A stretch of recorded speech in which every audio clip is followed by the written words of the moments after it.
My name is Damilola Onosowobo Marcus. I'm a designer and painter. My favorite childhood memory was one time when my dad had just done a job and they just paid him. He was very free with money, so whenever I had money, we would know. And then he came home with some money because he had just gotten paid.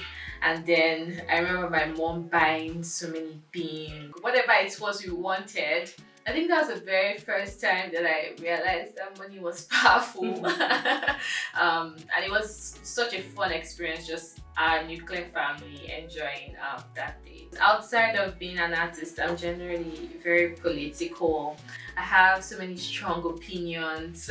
So I use painting as a way to observe, to just simply observe what is. I'm very driven by people's experiences and mine as well, and I like to reflect that in my painting. So I start painting first thing in the morning when I wake up. I go into the studio and usually I paint images that I somehow don't imagine people should paint. That's how I think about it. And then I usually start out with like sketching on paper and trying to figure out what I want the composition to be. I'm finding inspiration, references if I need them. I'm just compiling different things that I have to pass across the message I want to at that time. Primarily, I think my art is an opportunity for me to say it's okay to just sit back and just observe. I like that my work is open to translation. I don't think too much when I make my work. I don't over conceptualize the work that I do. I find my art to be more liberating for me and more freeing for me when I just approach it from the point of view as an observer. I'm inspired by old photo albums. I remember going to people's houses when I was younger and they'll give me their photo albums and I'll be so excited. Like I'll forget that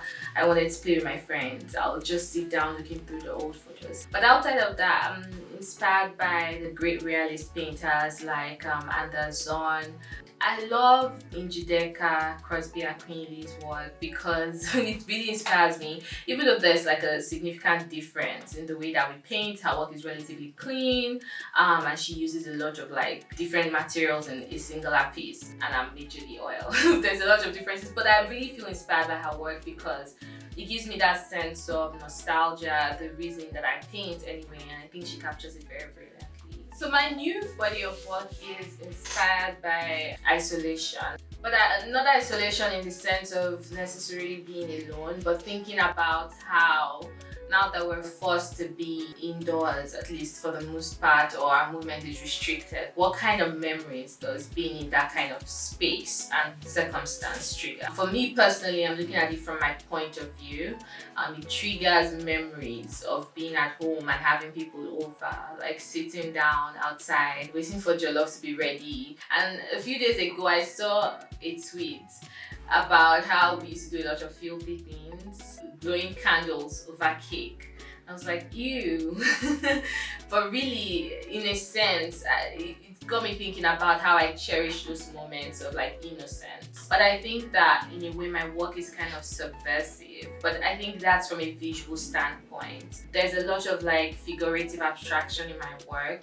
I like realism a lot, but I don't intend to participate in it in the way that a traditional realist painter will. Ultimately, my work is not super realistic. It's a mix of realism, pop art, and as many things as I can find and throw into the mix. This is going to be my first exhibition as a painter.